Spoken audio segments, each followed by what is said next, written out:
மாஷா அல்லாண்டு நல்ல ரெஸ்பான்ஸ். நிறைய பேர் செஞ்சு அனுப்பினாங்க லெசன் ஒன்று. So lesson டூவையும் post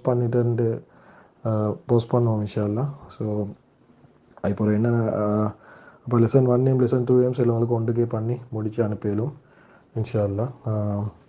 so okay, lesson two என்ன படிக்க போகிறேன்டா, இப்போ நாங்கள் முதல்ல படித்தோம் அரபில் எந்த வார்த்தை எடுத்தாலும் அது ஒரு மூணில் ஒன்று தான். இசும் ஃபில் ஹர்ஃப். எந்த வார்த்தை எடுத்தாலும் ஒன்று இசுமைக்கும் ஒன்று ஃபிகிலைக்கும் ஒன்று ஹர்ஃப் ஆயிக்கும். ஸோ அதை நாங்கள் இப்போ அரபில் போகும்போது நாங்கள் இங்கிலீஷில் கண்டுபிடிச்ச ஒரு அசைன்மெண்ட் செஞ்சோம். குரூப்பில் லேட்டாக ஜாயின் ஆகினா அந்த அசைன்மெண்ட்டை செஞ்சிக்க மாட்டாங்க. ஸோ அவங்களுக்கு ஒரு என்ன அதை மெசேஜை ஃபோர்வர்ட் பண்ணுறேன் குரூப்லேயே. ஸோ அப்போ அதை பார்த்து இன்ஷால்லா செஞ்சுடுங்க. ஓகே, இப்போ லெசன் டூ என்ன படிக்க போகிறோம்னா, இப்போ இந்த இசும் ஃபிகில் ஹர்ஃபில் நாங்கள் முத இசுமை படிக்க போகிறோம். இசும் என்றா பேர், நாங்கள் சொல்லுந்தானே சிம்பிளாக பேர். ஸோ இசுமை படிக்க போகிறோம். இசுமில் நாங்கள் என்ன படிக்க போகிறோம்னா, இசுமுக்கு 4 ப்ராப்பர்ட்டிஸ் இருக்குது. இசுமுக்கு 4 ப்ராப்பர்ட்டிஸ் இருக்குது. அது 4 தான் நாங்கள் படிக்க போகிறோம். ப்ராப்பர்ட்டிஸ் என்றால் தமிழில் தன்மைண்டு இப்போக்கு சொல்லிக்கொள்வோம். இது டிரான்ஸ்லேஷன் ரெடியாக கொண்டு இருக்குது தமிழில். ஆனால் இப்போக்கு 4 தன்மைகள் இருக்குது. அந்த 4 தன்மைகளில் முதலாவது தன்மை தான் எல்லா இசும் வேண்டிய இசும் எடுத்தால் அதுக்கு ஒரு நிலைமை வந்து இருக்குது. குர்ஆனில் நீங்கள் வேண்டிய இசும் எடுத்தீங்கன்னா இசும் என்றால் அதுக்கு ஒரு நிலைமை இருக்குது. அது நிலைமைண்டா என்ன? நிலைமைண்டா அது இசும் ரஃபாவாய்க்கும், அப்படி இல்லாட்டி நசுபைக்கும், அப்படி இல்லாட்டி ஜர்ராய்க்கும். இதில் வேர்ட்ஸ் அரபாலே மீக்குது தட் யூட்ஸில் இதை நான் போட்ட பிக்சரில். ஸோ அதை பார்த்துக்கோங்க. ஒன்று ரஃபாவைக்கும், நசுபைக்கும், ஜர்ராய்க்கும். அதுக்கு அது ஸ்டேட்டஸ் சொல்லுவாங்க. மர்ஃபூ, மன்சூப், மஜ்ரூர் ரெண்டு அது இருக்கிற ஸ்டேட்டஸ். ஸோ பேசிக்காக ரஃபா நசுப் ஜர்ரை மட்டும் என்ன வச்சுக்கொண்டா போதும். இப்போது ரஃபாய்க்கும் நசுபைக்கும் ஜர்ரை கம்ப்ளீட் பண்ணுறது இல்லை. ஓகே, இப்போ ரஃபா நசுப் ஜர். ஓகே, இப்போ ஏர்லியாக நான் எக்ஸ்பிளைன் பண்ணிட்டேன் அது என்னென்று. ஸோ இப்போ நாங்கள் முதல்ல இங்கிலீஷில் இதை கண்டுபிடிப்போம். ஒரு வசனம், அந்த வாக்கியம் ஒன்று தந்தால் அதில் ரஃபா நசுப் ஜர் எப்படி கண்டுபிடிக்கிறேன். ஓகேயா? எக்ஸாம்பிள், ஒரு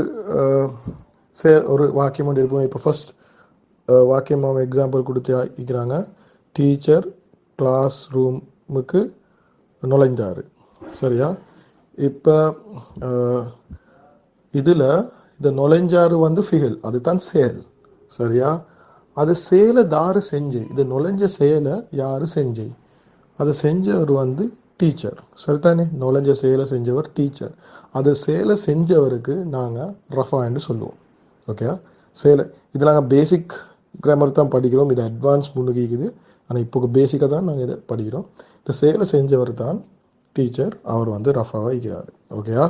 அப்போ அந்த செயல் எது மீது செய்யப்பட்டது? சரியா? அது செயல் எந்த மீது செய்யப்பட்டது? அது அப்படின்னா அவர் எங்கே போனார்?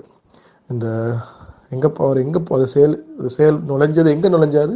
கிளாஸ் ரூமுக்கு. அப்போ கிளாஸ் ரூம் செய்யப்பட்டது தானே, அது நசுபா இருக்குது. ஸோ ரஃபா செயலை செஞ்சவர், செயலை செய்யப்பட்டது நசுப். நாங்கள் இங்கிலீஷில் சொல்லுவோம் தானே, சப்ஜெக்ட் ஒப்ஜெக்ட் என்று. ஸோ அந்த ஒப்ஜெக்ட் தான் என்னது? நசுப். சப்ஜெக்ட் செய்யப்பட்டது ரஃபா. சரியா? ஓகே, ரஃபா நசுப் நான் நினைக்கிறேன் அது வெரி கிளியர், சரியான ஈஸி கான்செப்ட் தான். அப்போ பிரச்சனை அப்போ ஜர் ரெண்டா என்ன, மஜ்ரூர் ஃபார்ம் ரெண்டா என்ன, ஜர் ரெண்டா என்ன. ரெண்டாவது சென்டென்ஸை பாருங்கள். Student of is was sleeping soundly. அப்போ சிம்பிளாக இங்கிலீஷில் எடுக்கிறேன்டா ஒஃபுக்கு முன்னுக்கு என்ன இங்கிலீஷில் எடுக்கிறேன்டா ஒஃபுக்கு போகிறோம் என்ன வார்த்தை வருதோ, ஒஃபுக்கு போகிறோம் என்ன வார்த்தை வருதோ அது ஜர் ஃபார்மில் தான் இருக்கும். அப்படின்டா சொந்தம் சொல்கிறது. அவருடைய மாணவர்.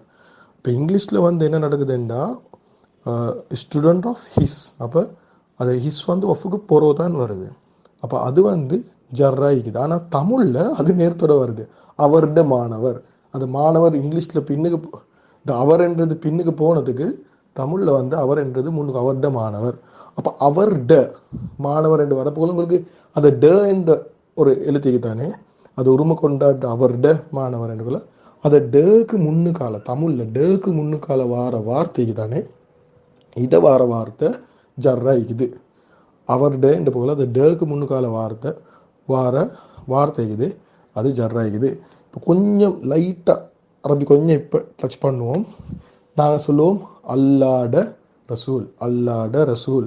அது எப்படி வருமெண்டா ரசூலுல்லாஹி. நான் இந்த நாளும் கேட்குறே தானே ரசூலுல்லாஹி, சரியா? அல்லாட ரசூல். அப்போ அல்லாட ரசூல் என்ற போல டேக்கு முன்னுக்கு வார வார்த்தை அல்லா ஜில்லஜலாலும், அல்லா தான் வார வார்த்தை. இப்போ நாங்கள் அல்லா என்ற வார்த்தை எடுப்போம். அல்லா என்று அல்லா ஜர்ன்னு சொல்கிறத அவ்வளோ மறுவாது இல்லை. ஸோ அல்லா என்ற வார்த்தை அதில் ஜர்ராயிக்குது. ஸோ அரபில் இன்னும் நாங்கள் அதை படிக்கல, ஆனால் படிக்கொள்ளவங்களுக்கு விளங்கும். எப்படி கண்டுபிடிக்கிற ஜர்ன்ற ஒரு மெத்தட் தான். அதை அல்லாஹூ என்ற ரஃபா, அல்லாஹ என்ற வார்த்தை நசுப், அல்லாஹி என்ற வார்த்தை ஜர், சரியா? அப்போ பாருங்க ரசூலுல்லாஹூ என்று நாங்கள் சொல்ல மாட்டோமே, ரசூலுல்லாஹ என்று சொல்ல மாட்டோம், ரசூலுல்லாஹி, அல்லாட ரசூல். அல்லாஹ் என்ற வார்த்தை ஜர்ராவுறதால ரசூலுல்லாஹி, அல்லாஹ் என்ற வார்த்தைக்கு நாங்கள் ஹீ என்று போட்டுறோம். இப்போ இவ்வளோ காலம் ரசூலுல்லாஹி என்று நாங்கள் சொல்லிக்கிறோம். இப்போ உங்களுக்கு ஐடியா வந்திக்கும் ஏன் நாங்கள் ரசூலுல்லாஹி என்று சொல்கிறோம், ரசூலுல்லாஹூ என்று சொல்லாமல், ரசூலுல்லாஹ என்று சொல்லாமல் ஏன் நாங்கள் ரசூலுல்லாஹி என்று சொல்கிறோம் என்று இப்போ விளங்கியும் நான் நினைக்கிறேன். ஸோ ஏன் என்று சொன்னால் ஐனர் அல்லாஹ் என்ற வார்த்தை என்ன ஆகுது, ஜர்ரா மாறுது. ஜர்ட ஃபார்மை கண்டுபிடிக்கிற ஒரு மெத்தட் தான் அதை ஹீ என்று நாங்கள் பார்க்குறேன். அரபு சரியான லேசி ஊ ஆ ஈ தானே இருக்குது. ஸோ அதை வச்சு ஈஸியாக கண்டுபிடிக்கிறோம் இன்ஷா அல்லாஹ்.